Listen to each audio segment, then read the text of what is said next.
Oh my God. Hi everyone. Hi Dr. Pesh. Hi. Banange. Try to sit down, no? And we're going to be talking about money. The conversation is going to be broad and very awesome. It's going to be money, talking about things that can help us better our lives. Tap the screen. We're having so many cameras on us here today, so when you see me being overexcited, we have Hipipo Money covering this conversation. We have CNN, yeah? They're all in the same room here. They have been missing lessons of financial literacy. You see, we're having a conversation with someone this day about why schools never teach us about how to recover our money. And clearly, we all know now that whether you're taking your child to an international school, whether you're taking them to your village school, there is something that people in education don't tell us. They never tell us about how to recover our money. Yet, education is very important. So we're going to begin asking governments, including our president, should we be studying for free and we pay governments later? Because it feels like the education we have misses one element. The element of reminding us about how we make our money back. We are going to pay school fees. I'm not, and we are not against education. We have a university called Hipipo University. We have a whole academy called Enlightened Academy from year 4 until university. But we are very, very, very inquisitive to know why, of all things that happen in school, no teacher ever tells us about how we make back our money. No school director ever tells us about the same. No government tells us that we should go to school, and when we spend our very, very, very important time, we get back our money. Yeah? Like how? But importantly, for the last many weeks we've been discussing money lessons that schools never teach us. The money lessons that no one in school, teachers don't know about them. Even teachers keep on asking us about how to find alternative sources for income, how to get out of extreme poverty. It can't be that the people who teach our world are the poorest people, especially in Africa. No way. It can't be. The few teachers who are good at lying and doing everything differently make some money somehow by maybe swindling money, by creating some sort of other environment that is beneficial to them. But for all of us here, why is it that we are spending money in school?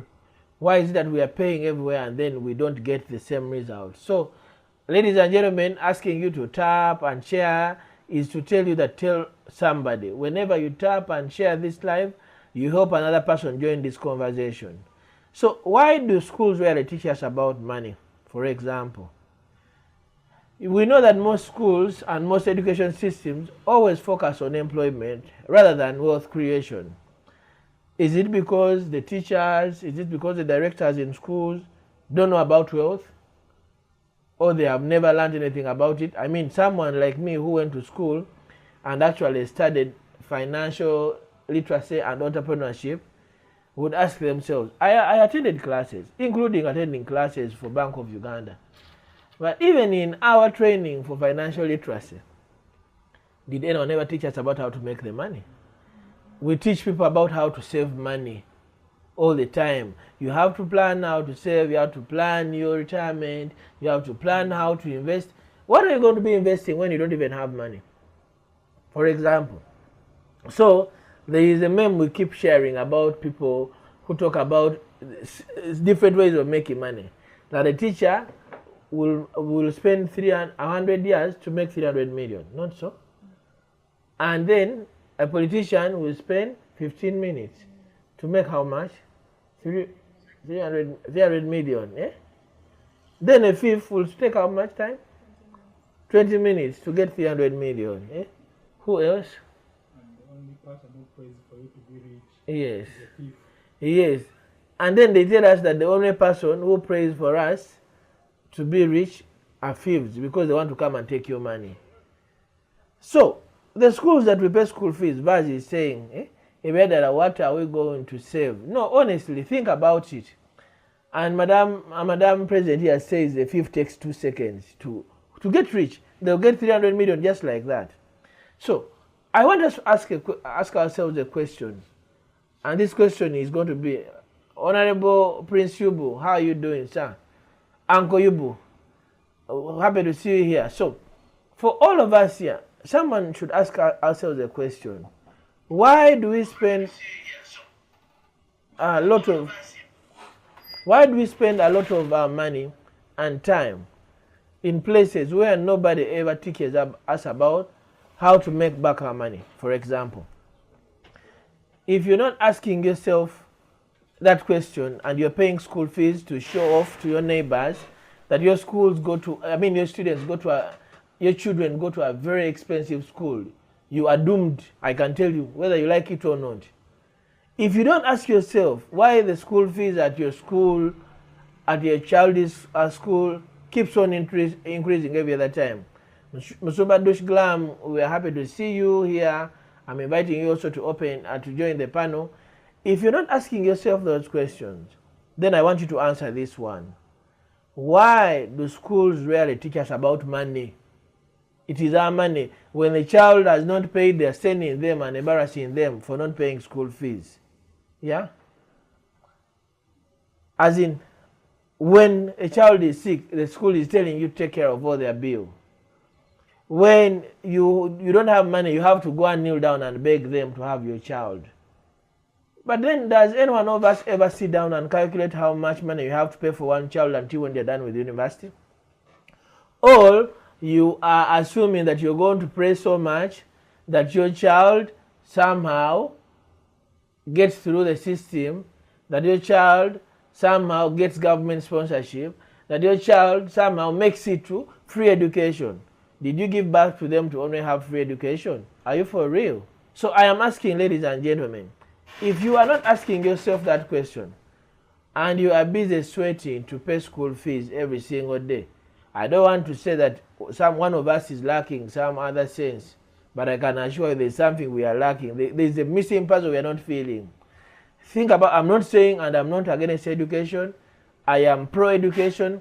I believe every one of us here, many people who are here who I've interacted with, have heard me all the time telling them that when you have a chance, please do as much to study. When you have a chance, please make sure you go back to school. I keep telling people all the time that if you don't have a PhD, you are a dropout. I keep saying that every time. And those dropouts include me right now, because I haven't completed my PhD, but at least I was named professor by a minister years ago. So I think I'm a half dropout. But if you don't have a PhD, be sure you're a dropout. And the context is not having a PhD or having one. The context is saying, if you ask me today, I have studied in about 9 universities globally, locally in Uganda, from Hipipo University, Makerere, Eastbat, Skim and Pearl, University of Pennsylvania, Harvard, Oxford, Cambria, Robert Kennedy. Those are how many? Those are 11 actually there. More than 11 universities. I have been to all these universities and studied something there. And I'm actually very capable of becoming a headmaster by my education. But I keep asking myself one question. For all the universities I've attended, I have not been to anywhere they tell me about how I'm going to make back my money. Not one.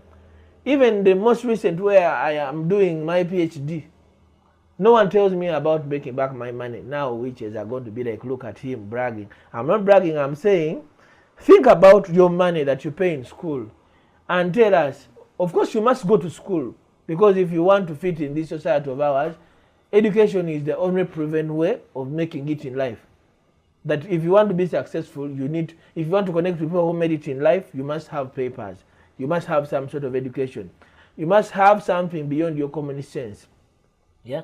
But why do schools never teach us about making back our money? The education system that we are actually attending is not only a Ugandan problem, because what I'm talking about, you see, one day we are praising the whites for having financial literacy as an element of their education system. On another day, we are still also looking at some other facts. Facts like, when you attend, unless if they have a different package of education that they offer to Africans who study in the white classes, and then some is offered for others, I think, and that can't be. because we've been in the same rooms with people who are American, who are German, who are Briton, and the likes. And there is one thing, that question about why schools rarely teach us about how to make our money back is the most recurring challenge. You see, it is one thing telling people about what skills they should acquire. Acquire a life skill that makes you money. Nowadays, when we started having conversations like healthcare entrepreneurship courses at Hipipo University, the next month we started seeing university picking up the same, teaching doctors, nurses about how to create clinics and the likes. Teaching me about how to start a clinic doesn't necessarily mean that you've taught me about how to make money. Okay? I think that is the reality, not so? Yes, everyone is going to be told about entrepreneurship. I started entrepreneurship, for example. I got a super A in high school. But if you asked me on a personal basis that during my class, did I ever interface a situation of something that teaches me about this entrepreneurship translated into real economic sense, real economic value, that I'm going to study for 1 year or for 5 years, and after 5 years, I'm going to have a model ABC or Z that helps me begin making back my money? The question I want us to answer is one, but the other is the general one. Why do schools rarely? I didn't say why don't they, because nowadays there are schools that have learned how to create activities that actually benefit their communities. Yeah. What I'm telling you is that no one is directly telling you that when you have an approach X, when you use your entrepreneurship studies to do ABCD, you should be able to get back your money. The question is not necessarily about the need for me having the skill to actually make the money. The question is answering the first box of we pay you money. Do you ever teach us? Do you ever care about where we get it from? Schools never refuse money, whether it is the thieves who are paying. Do they? Do they ever scrutinize? Yeah, when you had that scandal of the Rolls Royce, and you saw what was happening. And someone told us that actually the brand scrutinizes who buys the car. And I knew that for me, of course, before. That when you're buying, they sometimes ask for your bank statement. They'll ask for how much money you're able to have and maintain the car over a period of time. They ask for other things. I mean, they need to verify the buyer. Do schools ever do that? Do they? So the schools want the money. Whether you have stolen it, whether you've gotten it from a shrine, you get it. Barbara here is saying, I think we should differentiate between school and education. In school, we are not taught how to make money. Yeah, very rightly said, Barbara, but I mean, that is the discussion we want to have here. The discussion should be, why don't they tell us about the money? Because you are asking a parent who you know messes up with their lives every day. I remember, I'm not going to mention the name of the person. She was my friend in primary school. Her mother was in this business, night business, the business of body transaction. Yeah? Wow. And this woman could strive to make sure she gets the money to pay for this friend of mine, Namaya. I'm saying one name anyway, because it's a true story. She didn't complete her PLE. She did 3 exams. So she went to drink in the afternoon. So she never returned to complete her final exam. This lady has been on the streets in Kamalagala since 2001. But I have this feeling in me that part of the issue that she's been having is because the schools, the education system never favors them understanding even how to deal with money in the first place. So does someone want to tell me, Nick, that for the 21 years she has been on street, she's even had no idea of making money and saving it and doing all the rest? Eh? Do you know what it means to be on street for 21 years? Eh? We were in P7, we completed P7, we went to high school. I mean, we are doing PhDs right now. Someone has been on the streets for the same reason. Whatever took her there because she didn't have a P7 certificate, but because even in primary, no one told them that the much money you pay here one day, you should learn ways of making back the same money and getting back your money. Schools don't do that. And that is the problem. This discussion and why we said we are going to oversay it and we're going to repeat weeks and weeks is because I want all of us here that pay school fees to begin checking our decisions. That yes, I want to make my son happy, I want to make my daughter happy. Okay? But, okay, let me ask you this broader question because maybe it makes sense to all of us here. So how many churches have you attended, or how many mosques have you gone to, and you offer yoka 1K and then they teach you back about how to make back that money? Now let's take it to that, because there's supposed to be education systems as well. We go to learn about God, we learn about faith.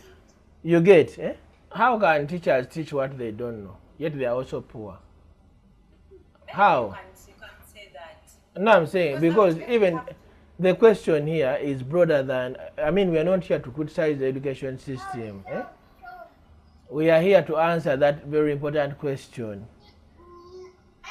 Did you attend a class where they taught you about how to make your money back? Have you attended one? Exactly. That is the question we want to answer. You get? This conversation and why we are going to have it over and over again is we want to find a middle ground for all of us. Yeah. When you talk about like the Catholic community, the Catholic is the biggest owner apart from government. It's the biggest owner of schools across different parts in the world, probably in a third of the world. The biggest number of schools are owned by the Catholic community, for example. Do you know that, Dush? Yeah? And because that is very true, we want to ask the Archbishop one of these days. Yes. Because I will ask Nick here, because he's the one who failed to become a priest, so he can always be able to talk to the Archbishop and tell him. But we can also use this media and ask Nick. Okay, ask the Archbishop honestly.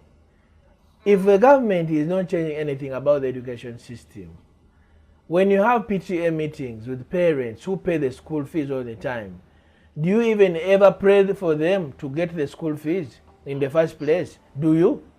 I am a Catholic and I will speak with authority. I have been to church all the time. Do you? So you will find that there was a place that was called Masaka area and now it is Rakai, Riantonde. So the church didn't have in all the districts, but earlier they had land in almost every one of them.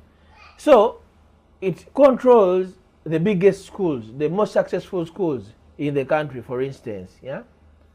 So because the church controls them, yeah, you would want to ask yourself, is it a great conversation to table in front of a bishop, an archbishop, and ask them, as part of the consideration, can we make sure that the education that is delivered also helps the parents find ways of finding alternative sources of raising the money they pay, of helping their children find meaningful ways of getting the money. Now let me tell you something here, Dush, and everyone. I have friends that are priests, and I'm sure here Nick has even more that I do. And I've seen it continuously. I've seen priests begging schools to offer scholarships for children. I have seen it very many times. I have had conversations with priests myself. For university, it's even worse. A priest has to beg for parents and the likes. And then, of course, the Catholic Church, for example, used to help people find jobs. I've seen it very many times. I've seen people who went through the system, they got education, they were helped find jobs. Yeah? Is that enough? That when someone gets a job, so when they get a job, who creates the job opportunity for everyone? That's the question we're asking ourselves, everyone here. The question is not about whether you are going to get people through a system. Someone goes to a bank, they work. Another one goes to Caritas, they work. You get it? Because even the church alone cannot afford to employ everyone. Because all the governments, including the government of the US, the government of the UK, they all don't have jobs enough to ensure all their citizens have jobs. You get? Now the question of how and why we should ensure that there is a deliberate system and action for making sure that everyone actually gets education that helps them to make money. It's not just about the money. It's about everyone looking at opportunities that are looking beyond having jobs and just discussing wealth creation. but look at the extended version of what would be the outcome of wealth creation. Or what activities should help someone prepare for wealth creation? Do you even ever think about them? Do you know what makes someone rich, for example, and what makes someone wealthy? Because we have standards. Someone will tell you, a woman like you will tell you that women who have rings, wedding rings like you, might not want some women to sit among you because they don't have it. You get, yeah? I have seen it in the Bazukufu communities. I have seen it in the Catholic Church. I have seen it in the born again Christians. I have seen it in the Muslims, and someone will be like, no, she doesn't have this, okay? And sometimes the standard of wealth or being rich is going to be reduced to things like, you are not married like this, you are not this. But I have seen a woman who has a lot of money because she made wealth, because for her she got the skill of creating wealth. I've seen that same one being begged by the same communities for her to attend their annual general meetings, to attend their events and the likes. I'm not saying this to go against any other conversation. I'm just saying that one thing that actually ends up with the money, that discussion that ends up with the fact that someone has money, should be very integral with our education system. You know why? No one wants you when you're poor, douche. The schools want us when we are rich, because as long as I can pay school fees in the school, I am rich, okay? They want rich people. They don't want poor people. I have seen very few schools where you see a child who loses their parent stay in school for at least 5 years. I've seen very few. If you know any, you tell us, because we might be here cutting word and just yapping around. But the reality is that there are some facts that we need to look at. So, if we want people to have insurance, for example, when the school that we pay never caters for any sort of insurance for the children that pay them. For instance, wake up and say, if we have a child and they lose their father, and he has been the one who has been paying school fees, and they lose their mother, we are going to make sure that for the next 5 years of their education, we cater for that. Have you heard of anything like that? No. Yeah, so who is going to pay for them when the father dies or the mother dies? The ghosts? They drop out. Exactly. We studied, I was seated on the same desk for years with Basude's children, Semakula and Mkivi. And the daughter was seated behind me all the time, from P1 up to P3. He died when we were in P3. Yeah?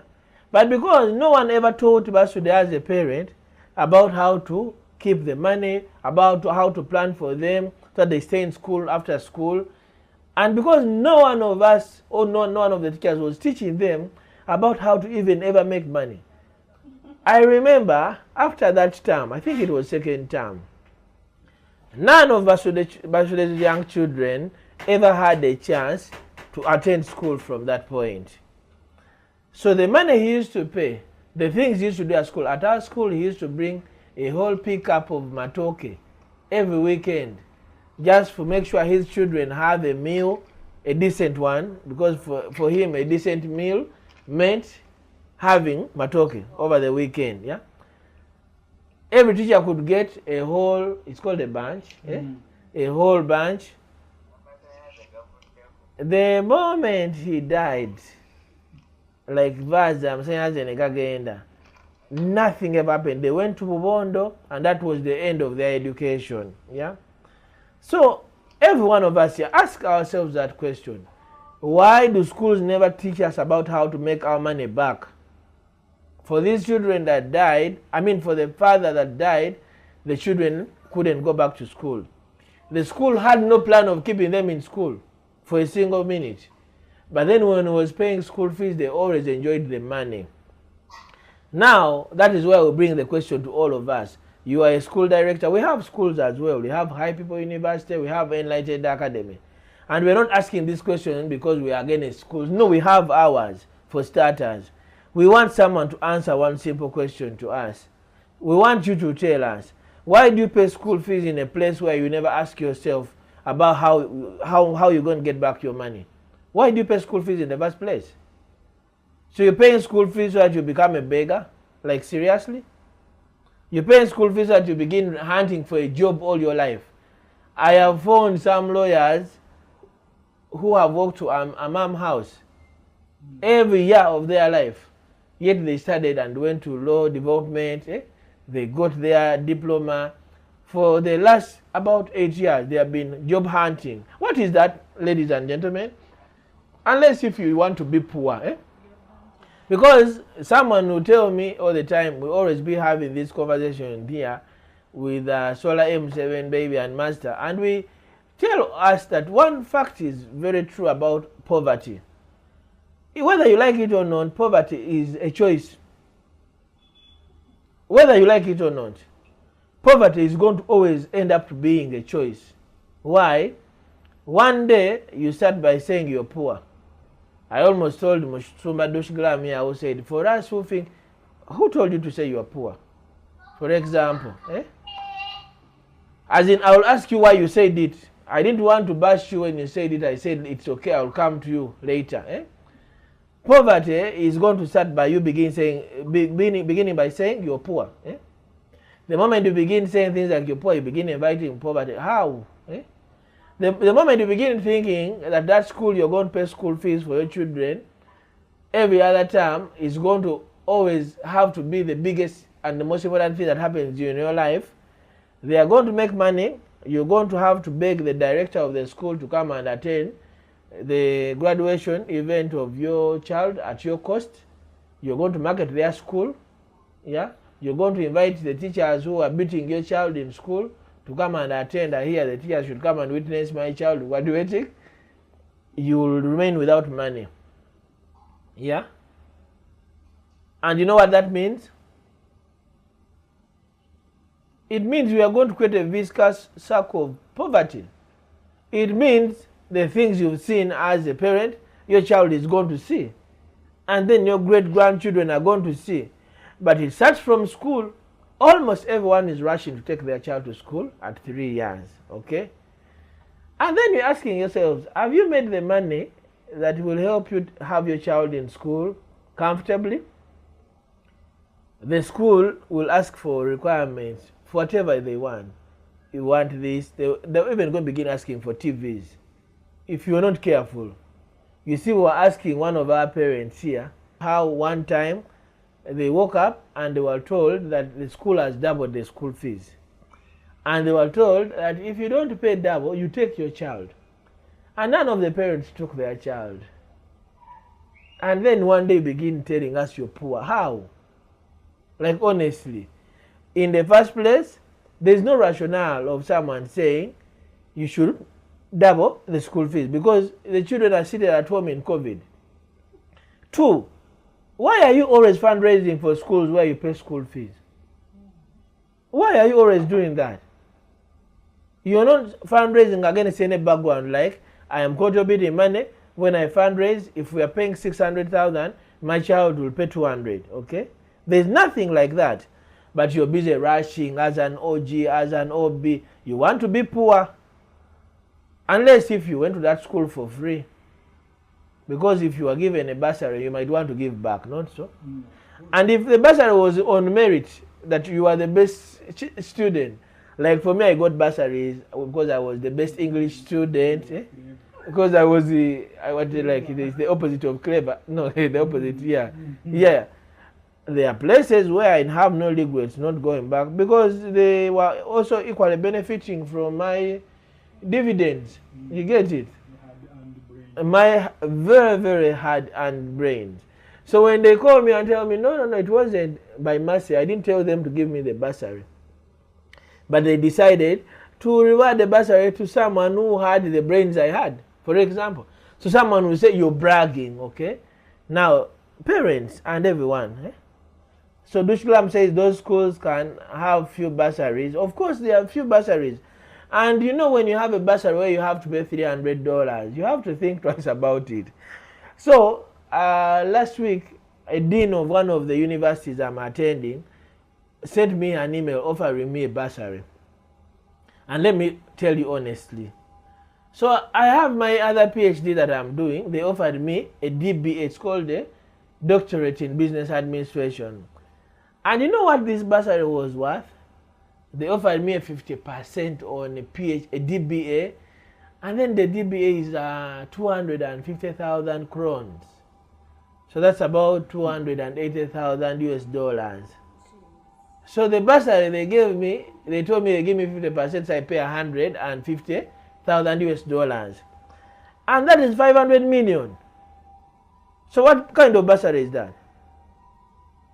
But then in all their entire document, no one is telling me about whether they are going to help us access partners who will maybe support my doctor. Maybe they are going to help me access a funder who will fund my project. Nothing like that. No one is telling me about whether I'm going to get back my money. But we are happy to extend this very amazing bursary. Dushglam says, I was given a bursary for my 2 year where I had to pay 2 million, still thinking about whether this is an offer. Was it a master's or it was a PhD, Musumba?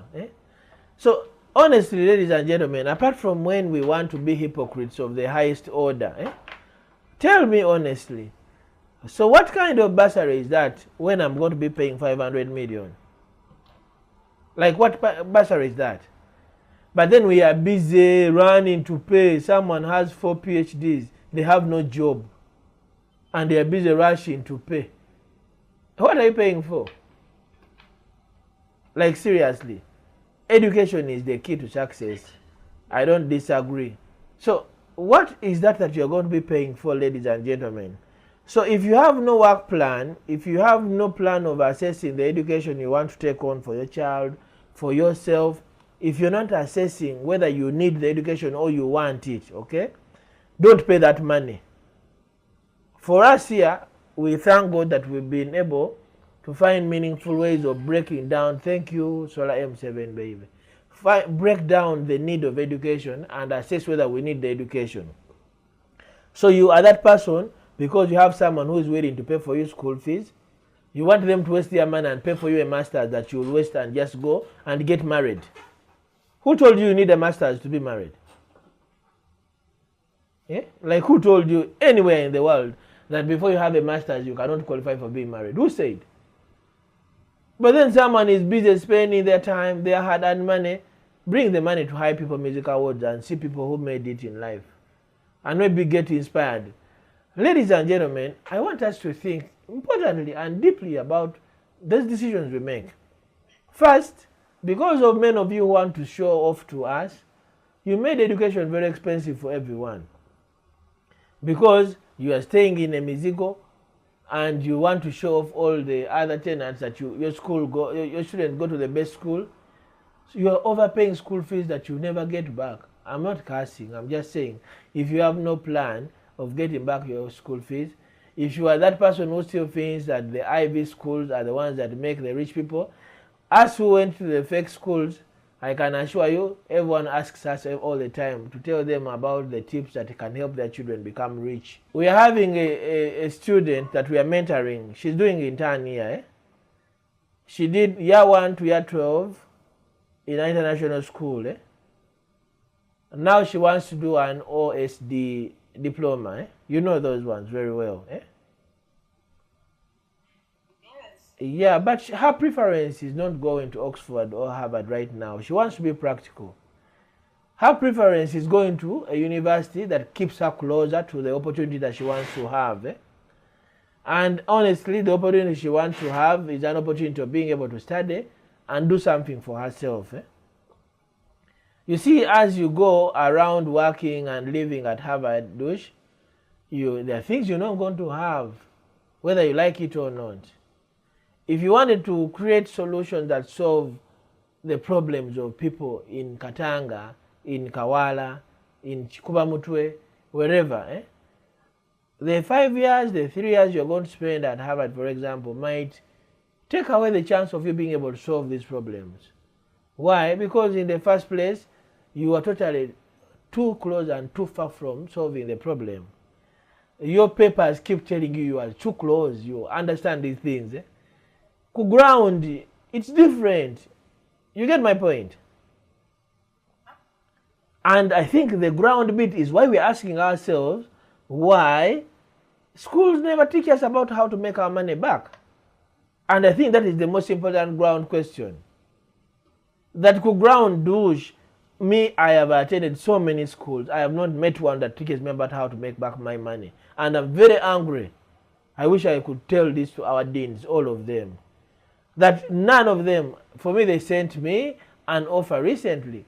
They cut the PhD, the DBA, from 280,000 US, no crowns, to 140, which is still at 500 million shillings. So what is that I'm paying for? No, I'm asking, who taught the teachers how to make TikTok videos that go viral with our children? Who taught them that? Without our consent, meanwhile. Yeah? They taught themselves. Exactly. Now that is where I have a problem with those things that people tell us, the curriculum, what, okay? So now who taught them about how to make prom parties? If you can't ask yourselves questions like, okay, who taught schools about how to collect money for trips? Who taught them? Is that also supposed to be on the curriculum? Yeah. Yeah, so is that supposed to be on the curriculum? Who taught them about those expensive prom parties that some parents feel very disgusted? Why? Because they are still struggling to make sure their child, their beautiful daughter stays in school, their handsome boy stays in school and studies. They are still struggling to make sure, but you're creating a style that is so expensive for the parent. Now we've been watching videos even in villages. Everyone is now picking up the thing of proms. There's someone I've been paying for school fees for years now. I almost refused to even pay for school fees this time because of prom. I sent money using the Momo code. They deducted the money and put it for prom. Like seriously, as in how do you do that? And someone wants to tell us that the schools care about the money we pay them. Do they even know how I look like, me who pays the money? They even have never seen me. But yes, they know the client who is the child, but then they don't teach the client about how to make the money. But on the other side, me, I am training, I am paying the school fees just to make sure that at the end of the day, the client, who is the child right now, actually one day gets the skills that help them to make money and they become rich, okay? That's the reason why I'm paying the school fees, you get. But my worry is that they are more concerned about them attending field work, taking them to Kakira or Lugazi or in the bush somewhere on Entebbe Road. And then they eat their 100K, yeah? And then no one is caring about the fact that at the end of the day, I am trying to break a vicious circle of poverty. That's why I'm paying school fees for this child, you get. So in the end, it is very okay for every school to take children to trips. It is very okay for them to make sure when there is a prom party, every child pays. To tell them about field work where they learn nothing. Do you remember what you learned in the field work? What did you learn? Apart from field work. You get it? You get it? Do you remember what happened? Eh? So at the end of the day, someone is asking, my child has completed. Now you begin calling Innocent to get for you a job. We're not going to give you the jobs also. Okay. And you know why we're not going to give you the jobs? Actually, there is a policy that I started recently, and if you have your child going for prom parties, if your child attended a prom party, to work with us, they have to first do, what is it called? Eh? No, they have to spend 8 months in evaluation. You remember that conversation, you get it. Why? Because we actually think, not because we are against prom parties. It is okay for you to take your child everywhere around the world. But if it is creating a disadvantage for everyone, we should all have a voice for everyone. When we were having our campaign for mayorship in 2020, one of the things we were talking about during our mayorship campaign was to ensure that we create a fund that caters, do you remember these things, you are at the center of this campaign, to create a fund that ensures that everyone, the rich and the poor, all contribute to everyone studying. And we had proposed that at the end of the day, A child that studies at an international school should, for example, pay a 3% to contribute to education for a child that is in a government school. Do you remember that conversation, Dush? Yeah. The intention of that conversation was to make sure that we create what they call equity, not equality. Because equality will never be. As a woman, you will never be like me. So whatever I look for from a woman, I will never have it as a man. You get it? Whatever I do to myself, that is the first place. But our conversation was deeply about making sure the children learn the responsibility that they should have in community, contributing to the wellness of everyone, first of all. 2, cut away the thing of disadvantage, create equity, naturally, that every child should know they're equally responsible for making sure everyone else has quality education. But 3, also ensure that at the end of the day, create sustainability. How? Growth happens when every child goes to school.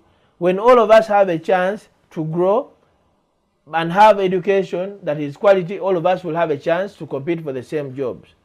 Scale happens when it is a thing for everyone. That we know that every child in a private school also caters for another child in a government school. You get it? Now that creates scale for everyone.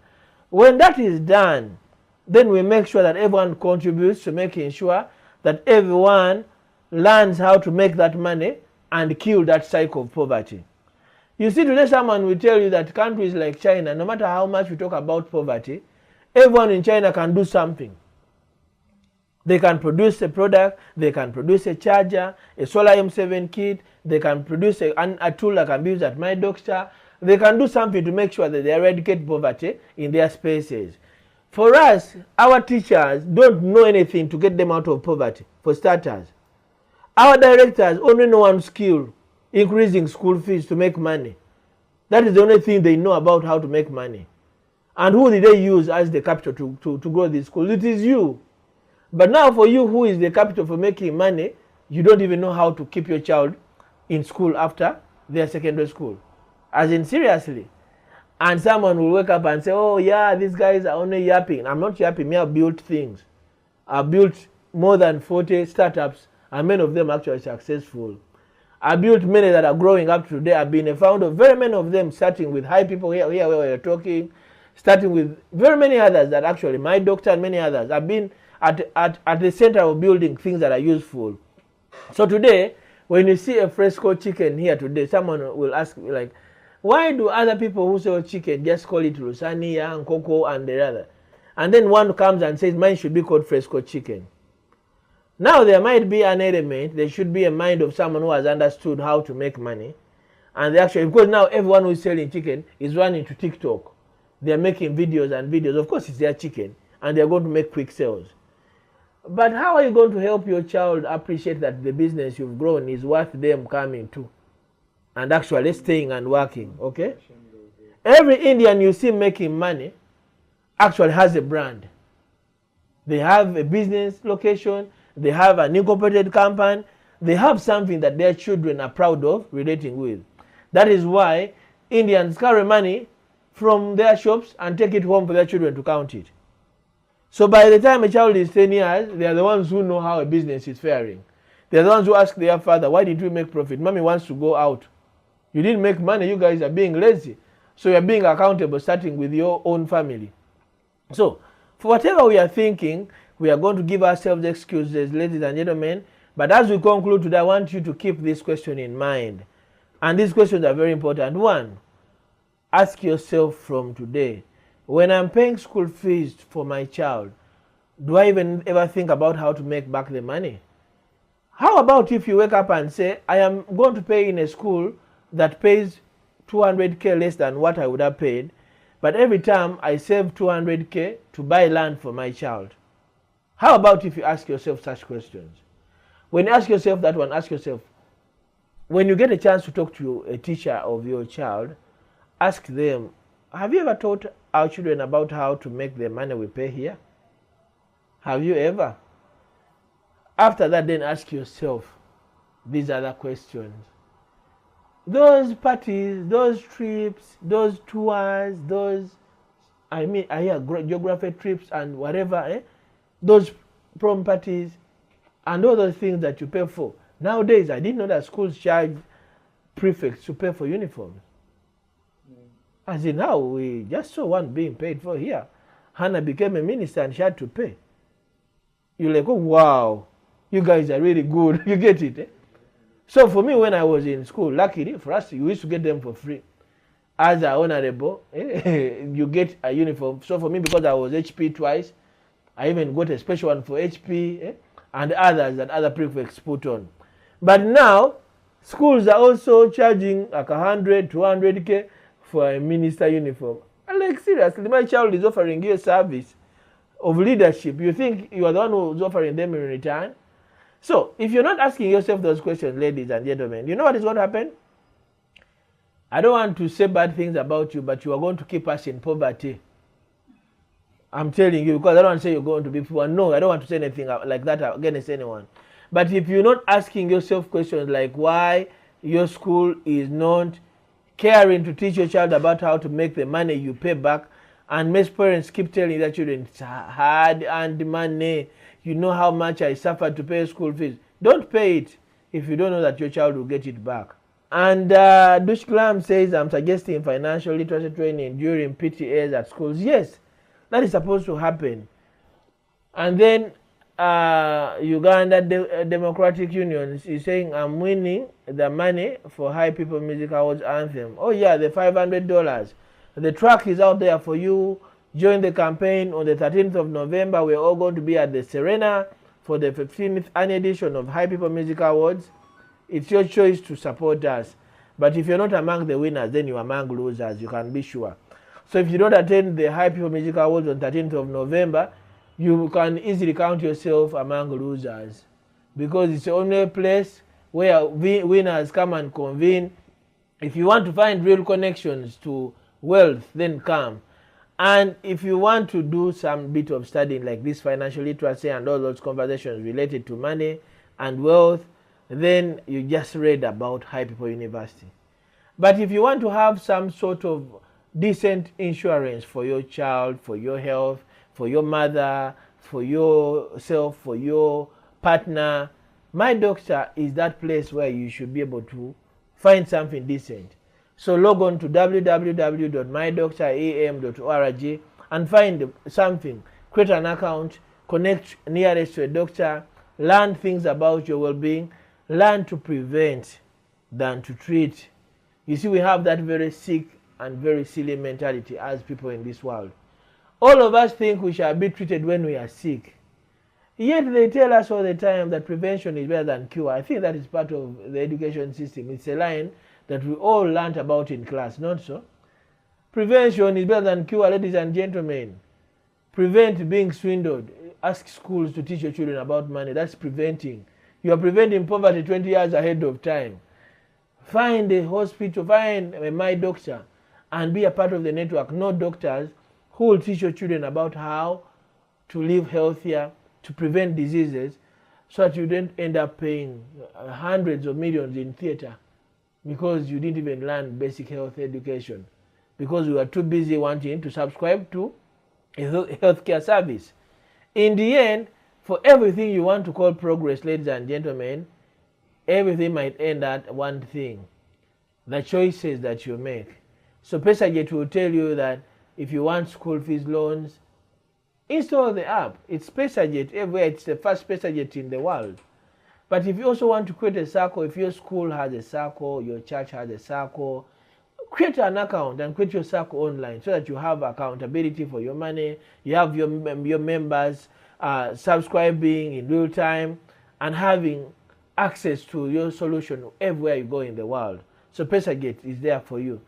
And for all of you who didn't want to watch our 100 days of solar videos because you are jealous of us giving out free solar to people, that jealousy will kill you for nothing. Share our videos. Check out 100 days of solar hashtag, or check out for solar M7. Check out those videos and see how inspirational this product is. See the very many people, and if you want, you can buy for one person a kit. You can contribute to having very many. So you see this bulb here that doesn't break. You see it here? Solar M7, I'm going to throw it down. Moju with the TRT say, I can bring it back 100 times, you can throw it down. This helps you chase some poverty out of some families. Some people are just poor because they have no light at night. The only thing they know at night is producing babies. Yeah, some people are just poor because of that. We met thousands of families. And for them, the only activity they know at night, cameras, lights out, action, okay? And when it is action,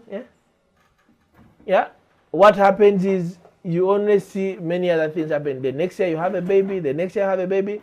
We found a lady who had how many babies? She had 9 and 2 had died. And then she had the 9 children in 8 years. Yeah, 2 are twins. Yeah, I received children. You get, yes, you have received them. You're going to have them, but Solar M7 kit is right here, Banang. We gave out to 1,200 families. So if you want to join our season 2 of Solar M7 and 100 days of solar, you can buy 2 for 2 families. They only go for $110. Simple. You can buy for 2 families, buy for others. We shall give out to another bunch of maybe 1,200 families. Our plan and goal is to give out or make sure at least 5 million families have access to affordable quality energy. And until next week, ladies and gentlemen, I urge all of us to make sure we think about the things we want to do in our lives. Every day start by listening to some inspiration. Voices of Light album is the most amazing gospel album I've ever listened to since when I was born. So for the last about how many years of my life? About 80? Listen to music that will change how you feel and think about life. So Voices of Light is there for you. And remember, Hipipo Music Awards will be happening on the 13th of November. So make sure you buy your ticket, go to fitting and get the coolest attire so that you look cool and awesome and expensive. You have to look like you made it in life. Douche Collections also has bags, shoes, and the like, so reach out to that. And she says, but I want to meet the artists of Voices of Light. The artists of Voices of Light, one of them, the lead vocalist is right here, Douche Glam. Solar M7 Baby is one of them. The other artist also is here talking to you. And then the children are from Enlightened Academy, right? Yep. Yeah. So you know the artists, and it is to the world. And then the producers are also talking to you. You know, you told us that the people from Masaka are fake. So we decided to do yeah, they asked for soup on a pizza. And you know what we did? We said, let's go and show you that we are not as fake as you think. So Dushglam says, you don't say, you sing. Wow, this is amazing. Listen to the album intently. You will know the voices very well. You know everyone else that is on the track. Of course, we have about 50 of us. The choir is big. The production crew is big. But at least we thank God that we actually made it this far. So we don't want to thank us right now. We want to thank God. But importantly, ladies and gentlemen, as we go through the week and until we meet next Wednesday, please appreciate what you need and you want. Okay? Sometimes we just need a place that we call home, where we can sleep. We need a meal to have so that we don't get ulcers and die because of anger. But then we also just need that tool, that phone that you have. Use it to make money. Okay? Don't begin telling us that you want to make money today because you shot a video yesterday. No, shoot 1,000 of them and see whether you will not get money. Do a live every day and see whether people will not follow you if you have something to sell, okay? I have been seeing something very interesting on TikTok, and honestly, I'll tell you people, poverty is a choice. I've been following guys here, we've been following them, guys who help people get followers on their accounts, and oh my God, it is fascinating. They are making 3 million every month out of keeping on their phones and buying data that is 70,000. They keep here and then they help everyone connect to other people, and then someone is telling you here that, oh, it is very hard to make money. It is very hard for those who choose to be poor. That you should know. And if you want to get angry, you should get angry at me right now. But when you get angry at me, make sure you come back here every week. Because what we are going to be talking about will not impress everyone, but it will teach all of us something, including myself. The choice you are making, learn the things you need and the things you want. They're totally different. Learn that I need a room that I call my home. If I want, I can be there and wash my clothes and iron them and sleep there, okay? It is not being poor. It's not choosing poverty. It's knowing that I need this. Learn the things you want. That right now I want a big screen in my room, but you're not even going to watch it. You have 3 screens. You have a phone, you have another, you have a laptop, and then you want to buy a TV. You want to be poor. The money you use to buy a TV can be used to rent land for a season. You plant cassava and get 4 million out of it at the end of the season. But you want to have a TV. Are you for real? You want to be poor, and that's all. So if you don't want to be poor, ladies and gentlemen, 13th of November is the place for the rich people. I can tell you the moment you land on the red carpet, you'll be considered rich. And when you're considered rich, richness and mercy will follow you for the rest of your life. But be inspired with voices of light. There is one song that is called Words of Love. And it's very beautiful. Because the love that we forget to think about. Because you're not loving yourself. Because you are making school a punishment that you must pay school fees in an expensive school. What if your child dies in an accident like the ones who died? May their souls rest in peace. What do? As in, we don't want to think about those things. What if? And Dushklam here, verse here says, Muogo kwesiva. Tomuvako muogo, you will not be poor, I can assure you. But I tell you, all of you that have phones, you have a lot of money that you are wasting on your phones. Maximize the digital dividend, ladies and gentlemen. You will never regret. You will forever be thankful to Hipipo. And you feel free to follow every one of us here if you like. When you are here on this live after the conversation, follow everyone as you have connecting to people and learn from all of us. Follow Kuzi Holmes, okay? But thank you for being here, all of you, ladies and gentlemen. But for whatever it is, ladies and gentlemen, be like fitting, be the HR of my doctor and change lives. Come and slay at the biggest red carpet. I don't know how many times I'm going to say it. And Nick Fears posting these things, yet I mean to say them all the time. And on his video, he's going to cut me out. Hipipo Music Awards are the only place that have a real red carpet. I am looking into your camera, Nick. The rest, bubera bukeka. Zenze chogede nga CEO Hipipo. Anyone who has proof that proves me wrong should show us their red carpet. Ours is glamour to its best. Ladies and gentlemen, thank you everyone that has tapped. Thank you everyone that has shared. We made a total of 800,000 taps this year. Such a great milestone, not so? Until next time, ladies and gentlemen, I pray that the great Lord blesses you. Please book your seat to the Hipipo Music Awards. It's on the 13th of November. It only connects you to opportunity. It connects you to a blessing. It connects you to an amazing place where you meet with people who will help you become rich. And BLVK 1507 said next Wednesday I'm sending cake for this live. Thank you so much. We will appreciate it, and we hope every one of you keeps connecting with us. When you keep here, I assure you, 5 years later, all of you will come here saying, I became rich because someone reminded me about not being comfortable in poverty. Poverty is bad. People don't like poor people. I can tell you. Me, I've been blessed to have some good money, like real money, billions. And I'll tell you, when you have billions, everyone will, even if you want them to clean your shoes, they'll clean them. But at the moment the money becomes less, you will call Bishop and he won't pick your calls for 2 days. I'm telling you. I'm telling you the truth. There's someone I've been calling for the last how many days. He thinks I don't have money right now. I have. You get? But then, I will tell you people, it's bad out here. You call people, they won't answer your call because they think you have no money.